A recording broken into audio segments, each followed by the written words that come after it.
Bem, já estamos ao vivo, só esperar aqui um pouco os irmãos serem notificados. Esperar um minutinho para a gente poder começar.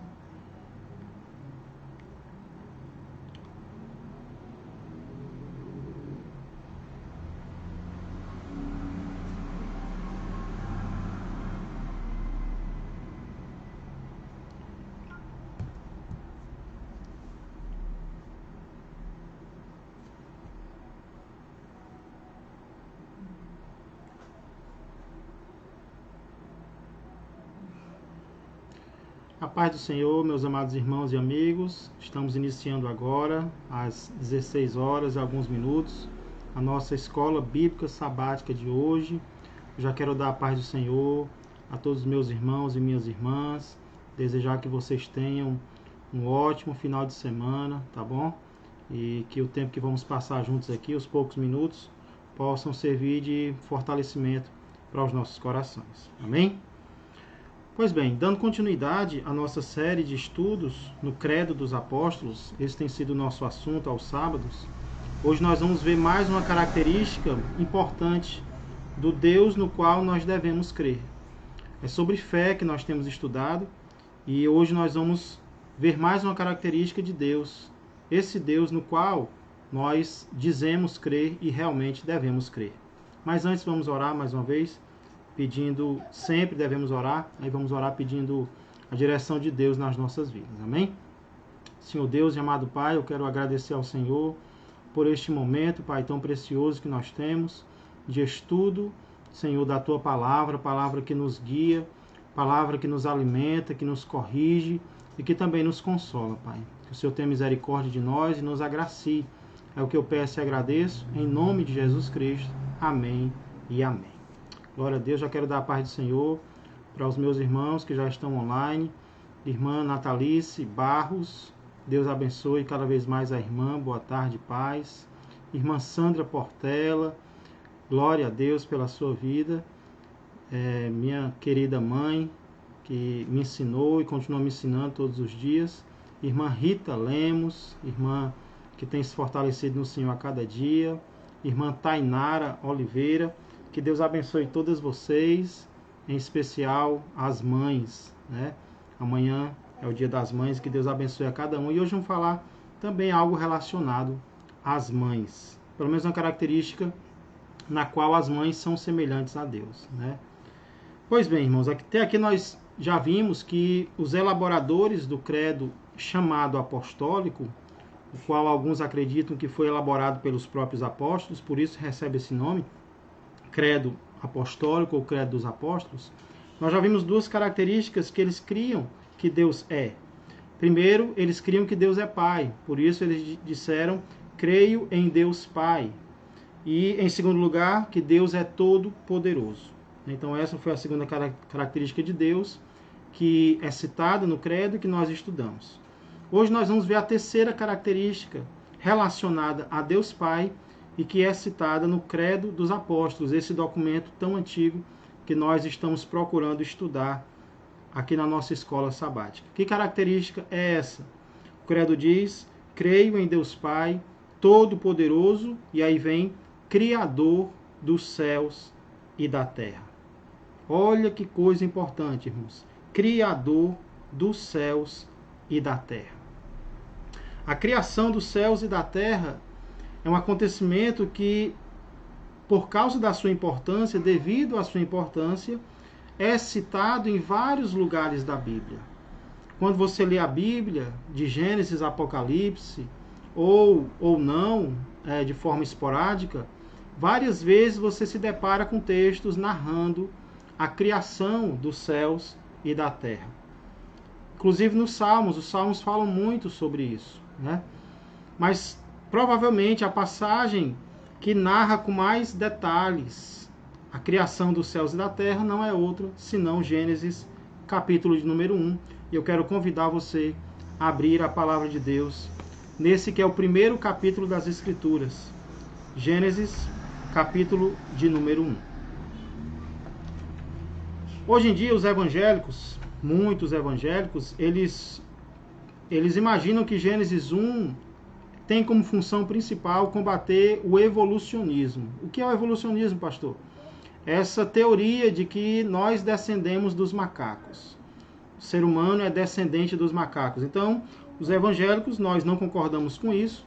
Então, nós vamos para onde? Muitas vezes para Gênesis capítulo 1, para combater o evolucionismo. E não é errado fazer isso. Nós devemos usar a palavra de Deus para combater toda a ideia errada, todo o ensinamento errado. E Gênesis 1 mostra isso, que o evolucionismo não é verdadeiro. Porém, não foi com essa intenção de dizer que nós não viemos do macaco que Moisés escreveu Gênesis 1. Até porque naquela época não existia, ninguém pensava nessa hipótese, né, eu diria até absurda, de que nós somos descendentes do macaco. Moisés não escreveu Gênesis 1 para combater o evolucionismo. Moisés escreveu, precisamos entender, que Moisés escreveu Gênesis 1, Gênesis 2, para fortalecer o povo de Deus, ao mostrar que Deus sozinho criou todas as coisas. Ao mostrar que Deus sozinho criou os céus e a terra e que por isso ele é soberano sobre tudo e sobre todos. Então esse é o capítulo inicial da Bíblia. A Bíblia não se preocupa em mostrar que Deus existe, que ele precisa do ser humano, como muitas pessoas hoje querem mostrar, não. A Bíblia já inicia mostrando quem Deus é.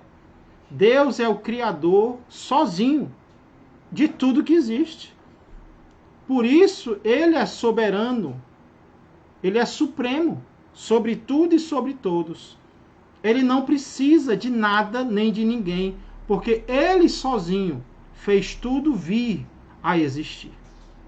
Então, é com essa intenção que Moisés inicia Gênesis. O escritor de Gênesis, ele inicia o primeiro livro da Bíblia com o primeiro capítulo. E por que Moisés faz isso, irmãos e amigos? Porque na época de Moisés, as nações que viviam ao redor de Israel tinham as suas lendas sobre os seus deuses. E nessas lendas, os deuses destas nações criaram o ser humano, criaram a terra de forma estranha, muitas vezes brigando uns com os outros pelo poder, em etapas. Então, Moisés escreve Gênesis 1 para combater essas ideias erradas, para gerar no povo de Deus daquela época e também da nossa época, fé em Deus. Olha o que o nosso Deus foi capaz de fazer. Olha o poder do nosso Deus. É para isso que Gênesis 1 existe. E nós vamos, eu espero, que cada vez que estudarmos acerca da criação de Deus, a nossa fé nesse Deus seja fortalecida. Porque se ele foi capaz de fazer tudo isso como ele fez, então ele merece a nossa confiança e ele merece a nossa adoração. Amém, meus irmãos? Amém, minhas irmãs? Estão entendendo? Qualquer pergunta, qualquer comentário ou acréscimo, podem falar, tá bom? Queria dar paz do Senhor também para a irmã Edneuza Ramiro e para a irmã Yolanda, lá de Russas, grandes servas de Deus, né? Glória a Deus pelas suas vidas, viu? Deus continue abençoando vocês. Então, irmãos e irmãs, Deus inspirou Moisés. Eu quero que isso fique bem frisado. Deus inspirou Moisés a escrever Gênesis 1 para mostrar ao povo de Deus que Deus é soberano, que Deus é absoluto. Porém, não apenas isso. Moisés não apenas diz que foi Deus quem criou tudo que existe. Moisés vai além. Ele mostra como Deus fez isso. E é nisso que eu queria meditar com você nessa tarde. Como Deus criou os céus e a terra. Eu poderia citar muitas características, mas eu não quero me alongar. Eu sei que daqui a pouco vai ter culto de senhoras, né? Culto de mulheres, é assim que elas querem ser chamadas, né? Mulheres. Então eu vou ser bem rápido, bem breve aqui, tá bom? Em primeiro lugar, se quiser anote para depois meditar, averiguar com mais calma. Deus criou os céus e a terra através da palavra. Através da palavra. Se alguém quiser ir escrevendo aí, me ajuda, tá bom? Irmã Rosa Rodrigues, que Deus abençoe a irmã cada vez mais.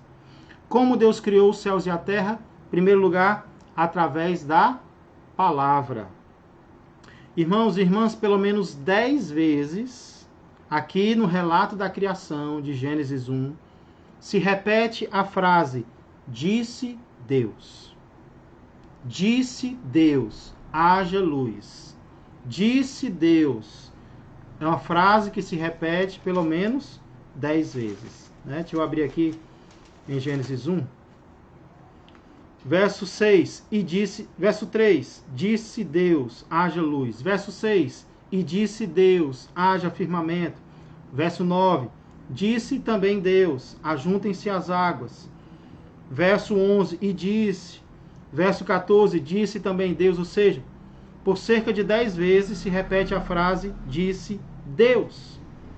O que nós aprendemos aqui? Que tudo o que não existia veio a existir por meio da palavra de Deus. Deus simplesmente falou e as coisas vieram a existir. Tudo o que existe foi formado apenas pela palavra de Deus. Deus falou e as coisas vieram a existir. É aqui em Gênesis 1 e isso é confirmado em outros textos. Por exemplo, Salmo 33, versículo 6. Olha que texto lindo. Salmo diz que a criação é narrada também no Salmo. Salmo 33 e 6. Diz assim: os céus, por sua palavra, se fizeram, e pelo sopro de sua boca, o exército deles, ou seja, as estrelas. Os céus, por sua palavra, se fizeram. Os céus foram feitos simplesmente pela palavra de Deus. Deus falou e os céus foram feitos. E pelo sopro de sua boca, o exército deles, as estrelas. Hebreus capítulo 11, verso 3. Hebreus, já no Novo Testamento. Capítulo 11, verso de número 3. Galeria dos heróis da fé. Verso 3 diz assim: pela fé, isso aqui é necessário exercitar fé, exige fé de nós.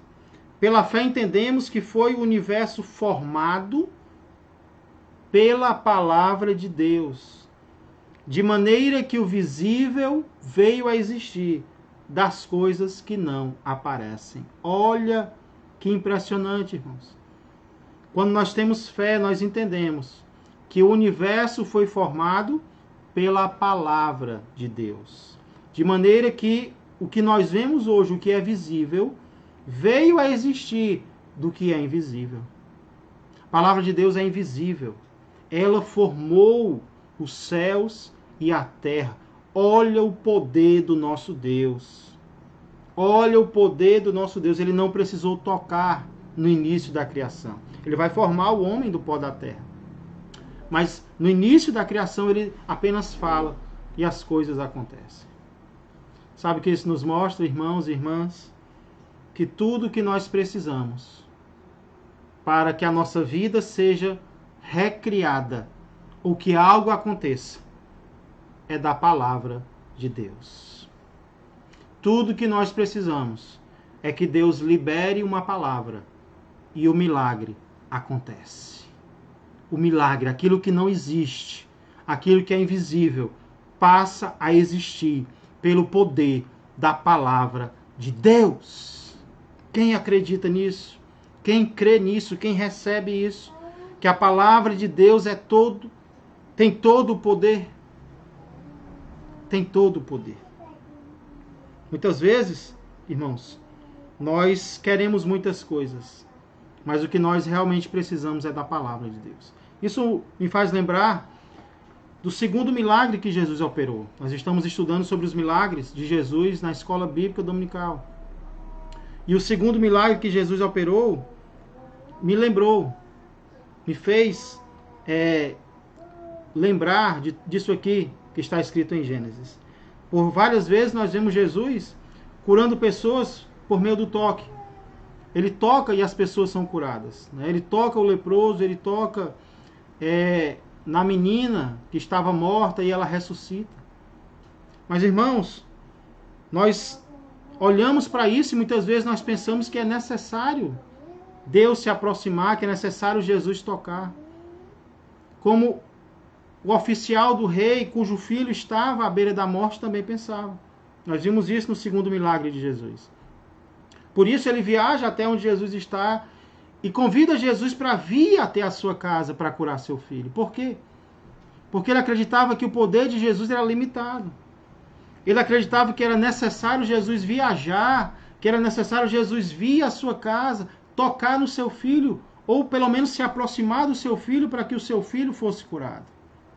E assim muitas vezes nós pensamos que o poder de Deus é limitado, que Deus não pode fazer isso, que Deus não pode fazer aquilo. Jesus não vai até a casa dele, mas simplesmente diz: volte para casa, o teu filho vive. Ele liberou uma palavra para aquele pai. E sabe o que aquele pai fez? Aquele pai que acreditava que Jesus precisava tocar para curar, ele acredita na palavra de Jesus. Ele não vê o milagre, ele não vê o filho, ele não liga para casa. Ele ouve uma palavra de Jesus e ele acredita. E ele volta para casa com uma palavra de Jesus. E diz a passagem que ele ainda estava no caminho, quando os seus servos vieram para lhe dar uma notícia. O teu filho vive. E aí ele pergunta: que horas meu filho se sentiu melhor? E quando eles dizem a hora, ele lembra que foi exatamente nesta hora que Jesus liberou uma palavra dizendo que o seu filho vivia. Jesus é o Filho de Deus. Através de Jesus, o universo foi criado. João diz que ele é o Verbo, ou seja, ele é a palavra. Foi através de Cristo que o universo foi criado, o Filho de Deus. Antes mesmo de nascer fisicamente, ele já existia espiritualmente. Ele é o eterno Filho de Deus. Através dele, o universo foi criado. Isso mostra, irmãos, mais uma vez eu repito, é nessa palavra que devemos crer. É na palavra de Deus, é na palavra de Cristo que devemos crer. Nós só precisamos de uma palavra.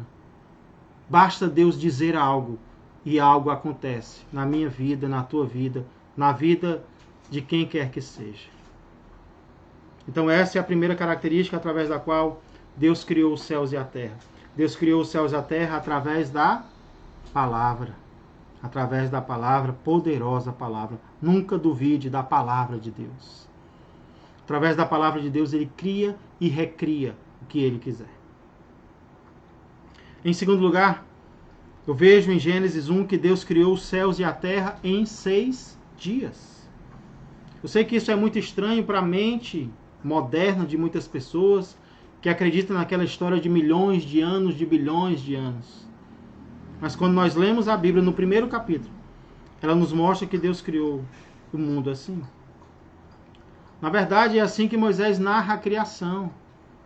Ele narra a criação por dias, dizendo que foi criado no primeiro dia, o que foi criado no segundo dia, no terceiro, no quarto, no quinto. E quando chega no final do capítulo, nós percebemos que Deus não precisou de milhões de anos para criar os céus e a terra. Deus não precisou de milhares de anos, de bilhões de anos. Deus precisou de apenas 6 dias. Eu não sei vocês, mas eu fico impressionado com a natureza. Eu não conheço nem 1% do mundo, nem por foto, que dirá pessoalmente. Mas quando eu me encontro diante do mar ou diante de uma montanha, eu fico impressionado. E eu fico lembrando do relato bíblico da criação. Que Deus criou tudo isso e muito mais em apenas 6 dias. Deus precisou de 6 dias para criar. Na verdade, eu não sei vocês, mas eu acredito que nem de 6 dias Deus precisaria se Ele quisesse. Bastaria Deus dizer algo e tudo poderia ser criado instantaneamente, não um dia após o outro. Não um dia após o outro. Ele poderia ter criado tudo no milésimo de segundo. Eu acredito nisso. Eu acredito nesse Deus, nesse poderoso Deus. E sabe o que isso me ensina? Pensar que Deus pode fazer tudo de uma hora para outra.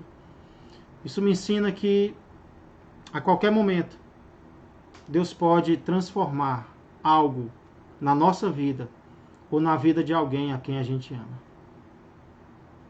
A qualquer momento Deus pode criar ou recriar algo na nossa vida, transformar algo, porque Ele tem esse poder. Deus pode operar um milagre agora. Deus pode operar um milagre já. Louvado seja Ele. Porém, existe algo que nós precisamos entender, irmãos. Deus é organizado. Deus não vai fazer nada fora do tempo que Ele planejou. Deus não vai adiar, Deus não vai adiantar. Deus vai fazer não no meu tempo. Deus vai fazer no tempo dele. Deus vai fazer no tempo dele. Ele poderia fazer antes? Poderia.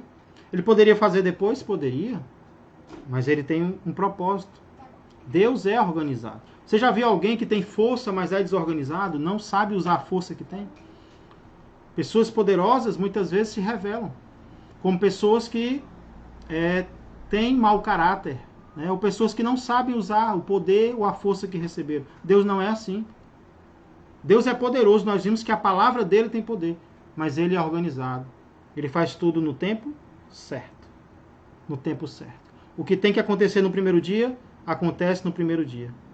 O que tem que acontecer no segundo, vai acontecer no segundo.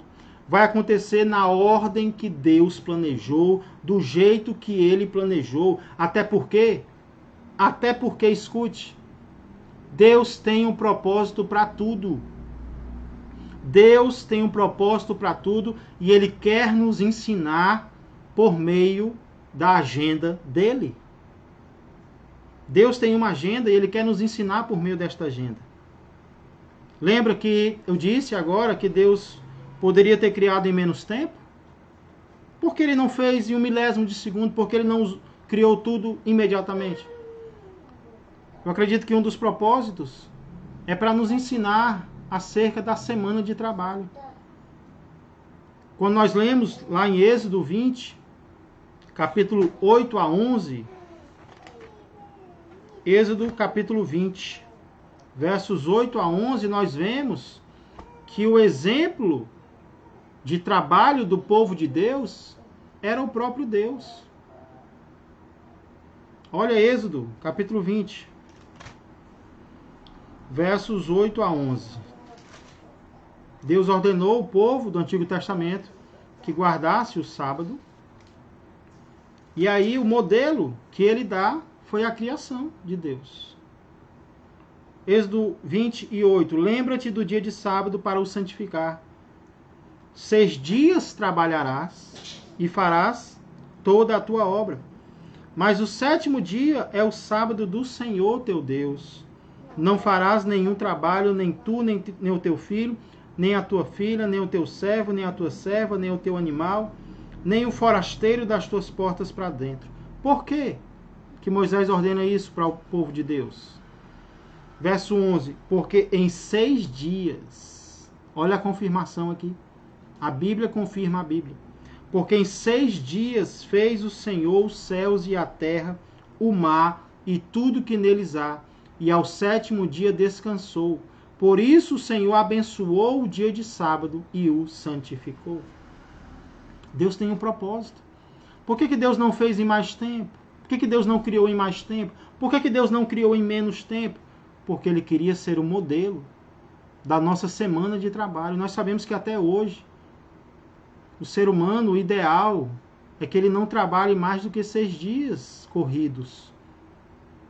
Que ele trabalhe 6 dias e folgue 1. Que a escala dele tenha descanso na escala. É necessário descansar, não apenas trabalhar.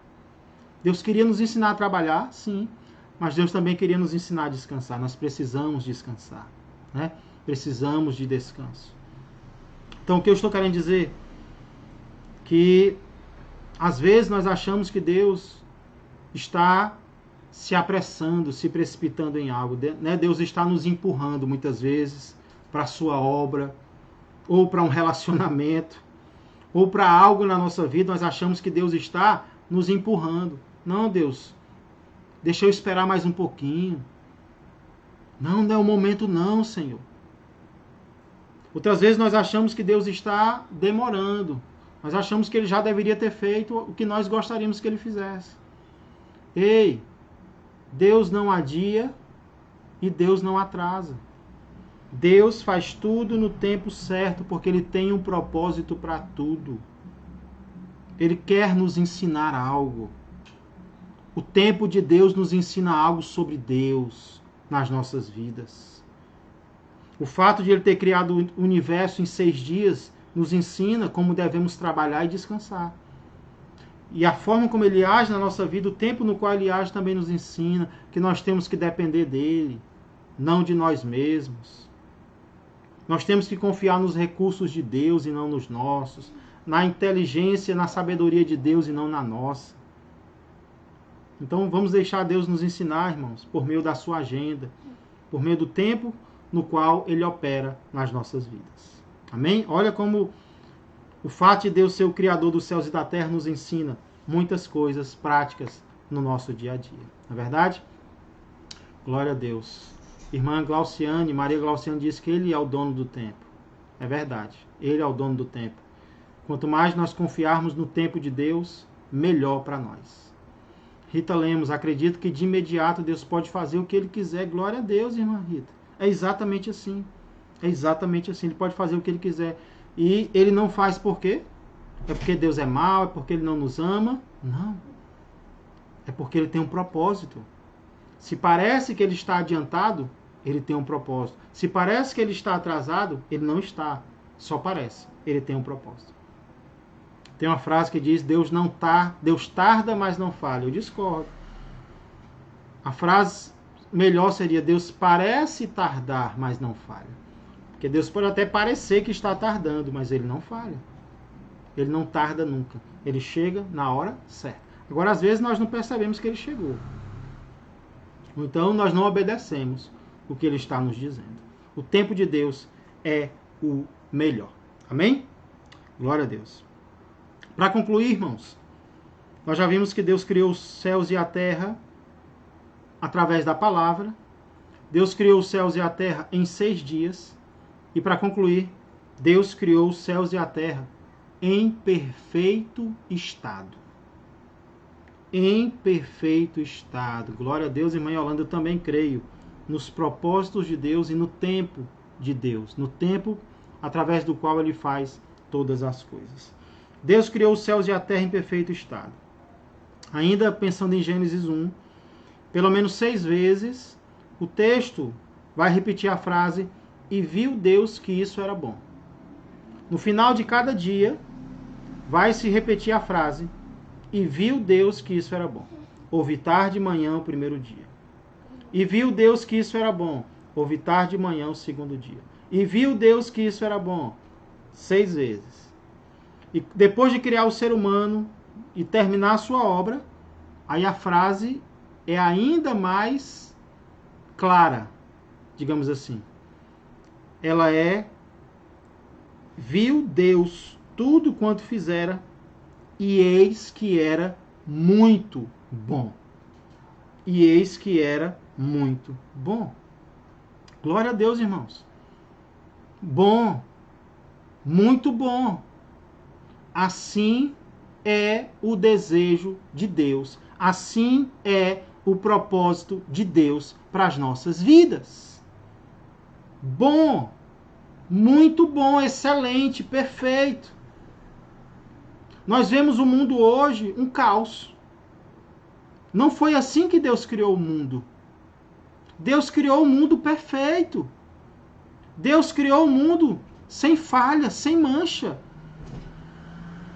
Aqui nós vemos o ISO 9001. O ISO de Deus. Teste de qualidade de Deus. Deus criou. Ixi, não. Deus criou e criou bom. Deus criou perfeito. Assim é o plano de Deus para as nossas vidas, perfeito. Como o apóstolo Paulo, pode ir.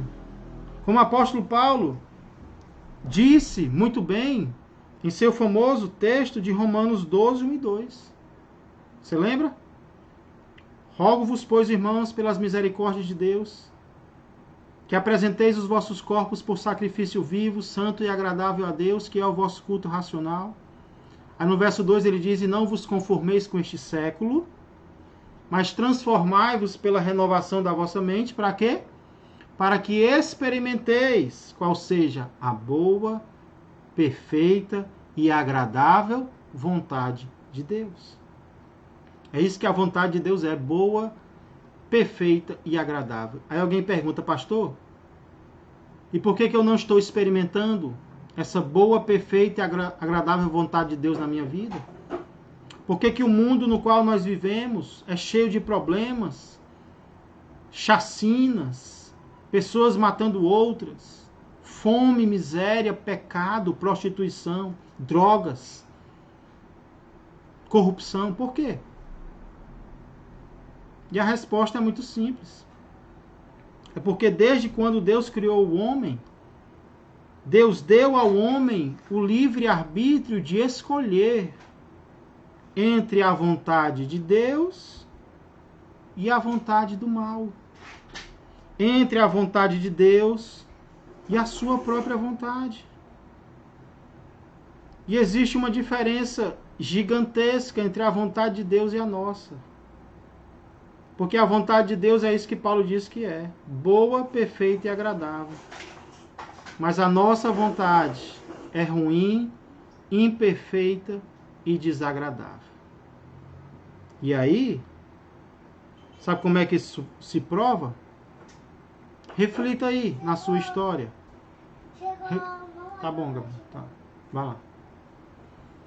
Isso se mostra aí na nossa história. Eu pergunto, quantas vezes você já quebrou a cara fazendo a sua própria vontade? Quantas vezes você já se decepcionou, você fez o que quis, e aí depois você disse, puxa vida, não era para eu ter feito isso. Muitas vezes, não foi? Não era bem que me avisaram, não era para eu ter vindo por aqui, mas eu achava que ia dar certo, mas não deu. Agora, quantas vezes você fez a vontade de Deus e você se arrependeu? Quantas vezes você fez o que Deus claramente te orientou, te ordenou, e aí você, puxa, não era para eu ter feito isso? Quantas vezes? Na verdade é o contrário. Nós nos surpreendemos positivamente. Nós achamos que vai ser bom e na verdade é melhor quando nós fazemos a vontade de Deus. Glória a Deus. É isso que Deus quer para nós. É isso que Deus quer para nós. Ainda hoje, Deus não desistiu da humanidade. Ele ainda quer que experimentemos aquilo que foi manifesto em Gênesis 1 na criação. Ele quer que se repita hoje, nos nossos dias. Amém, irmãos? Recapitulando então, o credo apostólico diz, creio em Deus Pai Todo-Poderoso, Criador dos céus e da terra. E aí nós vemos 3 características desse Deus. Como ele criou os céus e a terra. Ele criou os céus e a terra através da palavra. Ele criou os céus e a terra em 6 dias. E ele criou os céus e a terra em perfeito estado. O que isso deve gerar em nós? Quero convidar você para Apocalipse, capítulo 4. O que conhecer estas verdades sobre Deus deve gerar em nós? Glória a Deus, irmã Edneuza, eu creio. Glória a Deus, eu creio no propósito de Deus. Yolanda, eu creio nos propósitos de Deus. Apocalipse capítulo 4, para a gente concluir, tá bom? Apocalipse capítulo 4. O que saber que Deus criou todas as coisas e como Ele criou deve gerar em nós? É um capítulo curto, são apenas 11 versículos, vamos ler, tá bom? Apocalipse capítulo 4. Depois destas coisas olhei, e eis não somente uma porta aberta no céu, como também a primeira voz que ouvi, como de trombeta, ao falar comigo, dizendo: sobe para aqui, e te mostrarei o que deve acontecer depois destas coisas. Imediatamente eu me achei em espírito, e eis armado no céu um trono, e no trono alguém sentado. O trono lembra reinado. E esse que se acha assentado é semelhante no aspecto à pedra de jaspe e de sardônio. E ao redor do trono há um arco-íris semelhante no aspecto à esmeralda. Ao redor do trono há também 24 tronos, e assentados neles 24 anciãos vestidos de branco, em cujas cabeças estão coroas de ouro. Do trono saem relâmpagos, vozes e trovões. Nesses dias nós ouvimos isso, não foi? Nós vimos e ouvimos. E diante do trono ardem 7 tochas de fogo, que são os 7 Espíritos de Deus. Há diante do trono como que mar de vidro semelhante ao cristal. E também no meio do trono e à volta do trono 4 seres viventes cheios de olhos por diante e por detrás. O primeiro ser vivente é semelhante a leão, o segundo semelhante a novilho, o terceiro tem um rosto como de homem, e o quarto ser vivente é semelhante à águia quando está voando. Agora olha o verso 8. E os 4 seres viventes, tendo cada um deles respectivamente 6 asas, estão cheios de olhos ao redor e por dentro. Não tem descanso, nem de dia, nem de noite, proclamando: Santo, Santo, Santo é o Senhor Deus, o Todo-Poderoso. Estudamos isso na escola sabática passada. O Todo-Poderoso, aquele que tem todo o poder, poder de fazer tudo aquilo que quiser. Aquele que era, que é e que há de vir. Verso 9. Quando estes seres viventes derem glória, honra e ações de graças ao que se encontra sentado no trono, ao que vive pelos séculos dos séculos, os 24 anciãos prostrar-se-ão diante daquele que se encontra sentado no trono. Adorarão o que vive pelos séculos dos séculos e depositarão as suas coroas diante do trono, proclamando. O que eles vão proclamar? Tu és digno, Senhor e Deus nosso, de receber a glória, a honra e o poder. Sabe por quê? Porque todas as coisas tu criaste. Sim, por causa da tua vontade, vieram a existir e foram criadas. Apocalipse capítulo 4. É um capítulo no qual Deus é adorado por conta da sua criação, por ser o Deus criador. Sabe que o fato de entender que Deus criou todas as coisas e como Ele criou, que nós vimos 3 características de como Ele criou, deve gerar em nós. Primeiro, confiança. Eu não preciso temer as criaturas. Deus é maior do que elas. Eu não preciso temer os demônios, eu não preciso temer as situações, o caos, não. Eu não preciso temer o futuro, porque Deus já está lá. Eu posso confiar nesse Deus que é soberano sobre tudo e sobre todos. E depois disso, a característica, isso deve gerar em nós também a adoração. Foi isso que eles fizeram, eles se prostraram. Eles não ficaram parados, eles não ficaram indiferentes, não, eles adoraram a Deus. Adore a Deus, abra a sua boca, adore a Deus pela criação, adore a Deus pelo poder que Ele demonstrou na criação. Glória a Deus, glória ao Criador dos céus e da terra. Nós encerramos aqui então o nosso estudo de hoje, e no próximo estudo, se Deus quiser, vamos iniciar a meditar na pessoa do Filho. Até agora nós meditamos na pessoa de Deus Pai, Todo-Poderoso, Criador dos céus e da terra. Nele nós cremos, amém? E vamos continuar crendo que assim seja. E a partir do próximo sábado, a pessoa do Filho. Também devemos crer na pessoa do Filho. E aí vai ser a pessoa da Trindade em quem nós mais vamos meditar, porque o credo fala bastante sobre ele. Amém? Que Deus abençoe a todos. Que esse estudo tenha servido de alguma forma para instruir e principalmente para fortalecer a nossa fé nesse Deus que criou tudo através da palavra em 6 dias e em perfeito estado. E esse é o plano dele para as nossas vidas. Que confiemos nele e que adoremos a ele. Que Deus abençoe a todos. Obrigado, Pai, por este momento que tivemos. Obrigado por nos dar condições. Obrigado pela tua bondade nas nossas vidas. Continua, Senhor, agindo. E ajuda-nos a confiar em Ti, a esperar em Ti e a obedecer a Ti. Abençoa os Teus servos e as Tuas servas. É o que eu peço e agradeço em nome de Jesus Cristo. Amém e amém. Glória a Deus. Para as mulheres, logo mais à noite vai ter culto Esté às 18 horas, presencialmente também, de forma especial, online. Que Deus abençoe a todos e a todas. Amém.